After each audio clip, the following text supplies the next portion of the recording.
what we're going to do is box model the building.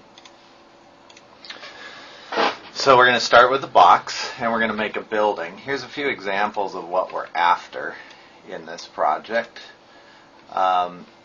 Something like this was started with a box, just a regular box, a few segments, and everything has been extruded, beveled, or somehow using the edit poly tools or edit mesh tools to create this.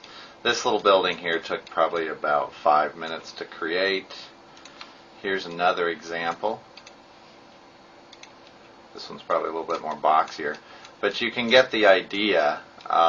It's all just bevels. There's really nothing else to this process. And what it does is it makes nice, solid little objects that are single meshes. So, very simple way of modeling. There's one more example here. This one has some curved surfaces on it. This one's the same thing. This was started actually from a shape from an Illustrator file, but it's the same idea. So, let's go ahead and get started.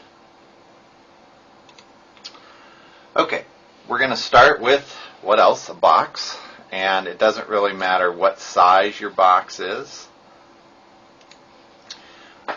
In this case, I'm going to add a few segments to this. We really don't want very many segments on our box. If you make too many segments, it gets really hard to deal with. Before I do that, I'm going to right-click on the viewport, in this case the perspective viewport, and say Show Edged Faces. And that will allow me to see the segments on this mesh. Otherwise, I'm going to be kind of working blind. What I'm after here is a few segments in each direction. It doesn't really matter how many you make, but I would keep them under 5 in each direction. You can always make more geometry, so there's really no problem to what the numbers are here. Leave Generate Mapping Coordinates on, just for the time being. Okay, I don't really have a plan for this building, so I'm just going to start extruding edges. So I first have to convert this to an editable something. It could be an editable mesh or an editable poly. In this case, I'm going to use editable poly because I'm more comfortable with those tools. And I'm going to just grab a few edges here to start with. No particular plan in mind, but I just want a more interesting shape. And I'm going to go down to Bevel. And this is my bevel window. If I bevel by group, it will grab the polygons here in one side and will bevel them in one direction. That works great for something like this, but if I had polygons selected on this side, they would actually stretch out at weird angles. Local normal is probably a safer thing to use for this particular project because that will work on all sides and get the results you want. So I'm going to use local normal in this case. The height is how far out it bevels. It doesn't necessarily have to be up and down. It's just how far out it bevels. And the outline amount is the amount that it pinches in. And a lot of times what I'll do is you'll see me put the outline amount at 0 because that makes it come straight out, which is what I want in this case. Now, in this case, I'm going to grab a couple polygons here on the edges just to get a shape that I'm after. Again, nothing really in mind. I'm just after a more interesting shape here. Let's tackle these guys back here, I think, and we'll just bevel these guys out a little bit. So that's a good start. Now, I'm going to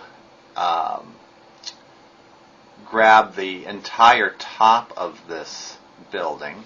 I'm going to hit Zoom Extents All here so that I can get a hold of it. I could click on each one of these individually, and holding down Control will allow me to select more than one, but that would take a long time. Since I know the top's right here, I can grab the top. Of course, I've crossed over the other sections here, and I can Alt, holding down Alt, I can now drag around the rest of it, and now just the top is selected. So you got to get used to holding down Control and Alt. Control adds to the selection, Alt subtracts from the selection. Now I'm going to bevel this. I don't want to bevel just straight up in this case. What I want to do is I want these edges to come out like a little roof piece. So I'm going to make the height 0, and the outline amount is going to come straight out. And if we zoom in here, you'll see that these edges are coming out a little bit. That's what I want. I'm going to hit Apply, which will do the same thing I just did again. That's not what I want. I'm going to make the outline amount 0 in this case, which puts me back where I started, and the height will go up. And what this does is it makes a stepped effect. You can see it right here. That's a pretty useful thing to use quite a bit. I'm going to use Apply once again. In this case, the height will be 0, and the outline amount is going to come in. And you can see what this does to the building is it gives you this nice little kind of straight stepped effect. I'm going to hit Apply again. The outline amount will be 0, and the height's going to come up.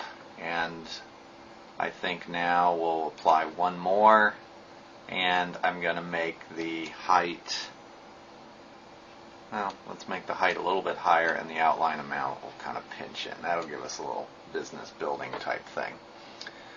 And we'll say OK when we're done. So now we've created all this geometry very simply. Not hard to do. Max has done most of the hard work for us in this case. I'm going to make a little eave piece come off of this, kind of like a little drive-through. I'm going to grab this piece, this piece, that one, and that one. And I'm going to extrude these straight out, or bevel them straight out in this case. Now you can see what's happened here is Max has actually turned that inside out because my settings from when I last used it aren't going to work. The outline amount I'm going to go back to 0. That makes it come straight out. And the height will then be whatever I want it to be. So you can see we've kind of made this little platform piece that sticks out here. Alright. Now, I'm going to make a little carved indentation piece along this eave piece, and what I've done is I've dragged here in the front viewport right through the middle of that eave piece because I know it goes all the way around the building, and now I'm able to select it very easily. What I want to do is cut a tiny little groove into this using bevel. Now it's going to wig out a little bit here. The height needs to be 0, and it goes back to where it was. The outline amount is going to come in, and you can see here that it's now made a little groove. I hit Apply, and the outline amount now will be 0, and the height is going to go back in. And if I can catch a side piece here, you'll see what we've just created is this little groove now that goes around the building. Again, we're just using that same step technique. The numbers don't matter so much as long as you can kind of visually get what you're after here. So you'll get different results, but it's not going to hurt anything. I'm going to do the same effect here in this little groove that follows the entire roof. I'm going to make this kind of fit back in a little bit. Again, height is going to be 0 to keep it flat. My outline amount comes in. You can see it right here. Zoom in here so you can see it. And my outline, well, first I've got to hit Apply. That'll make a new one. Now the outline amount will be 0, and the height will push it back in again. I'm going to push it in quite a bit. Say OK, and again we can, if we get here on the edge, you'll see that now we've made this little indented piece here, which it adds interest. The shadows will catch it. It's just a good way of modeling interesting things. Okay, I'm going to go back to my little overhang here, and I'm going to get a good angle so I can see the bottom. What I'm going to do is grab these individual pieces, and I'm going to make some posts that come down. Now in this case, I'm going to need to extrude some pieces down and then go back in and move them later. I'm going to use a couple different controls this time. Under bevel, if I leave everything the way it's been, I'm going to put height here back at 0 so it puts it back where it was. But if I leave everything at what it's been, all I'm going to be able to do is extrude out an entire piece. That's not what I want. I'm going to hit by polygon. And what polygon will do is when I hit this outline amount, you can see that each of the polygons here is extruding on their, or is beveling on their own. I'll leave it at this angle. And I'm not going to worry about the different sizes they are right now. But it's by polygon allows them to come in by polygon. So here's what local normal would look like. Here's what by polygon would look like. I'm going to hit apply again. Outline amount will be 0 because I want these to come straight down. And then I'm going to extrude them down. I'm actually looking in this viewport and I'm going to line them up right here at the bottom so that they look like posts coming down. Something like that. Okay. And we can get fancy with something like this, and when we extrude it, we could extrude them down, hit apply, make the height go in a little bit, the outline amount come in. You can see the shape that we're getting here. In this case, the outline amount would be 0, and we could go straight down, and we'll get this little columned piece here, which is kind of interesting. We'll do the same thing at the bottom, hit apply, height's going to be at 0, and the outline amount's going to go back out a little bit. Hit apply, well, let's make the height go down a little bit just for an angle. And then hit apply again. The outline amount would be 0 and the height would go down to the very bottom. And again, I'm lining them up with this viewport. This is my front. My left viewport, side viewport, whatever a side viewport you have. Yours might be different. I'm going to say OK to that just so that's a little bit more interesting to me. Now you'll see they're different sizes, and this is fairly common. It's because the polygons were different sizes when I started with. I can get around that by going to vertices. And in this case, I'm just going to grab these vertices of this one right here, the big thick one. You can see those red vertices selected. And I'm just going to move them over. And I'm going to match them up to the other columns. So that's pretty close there. And then if I wanted to get into the other columns here, all I would really need to do is just grab the vertices from those columns. So now I have all the front vertices. And I can just move them back to make the columns straight. If I want to grab all of the columns and move them closer to the front, oh, I got a few extra vertices there. I can grab all of these vertices. You can do that in a number of ways, but you'd want to grab all the vertices on the column and just move them right up to the front.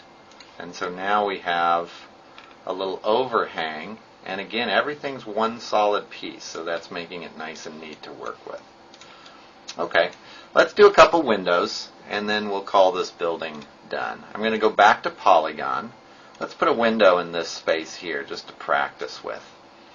Windows are really the same thing. I'm going to go back to bevel, local normal in this case.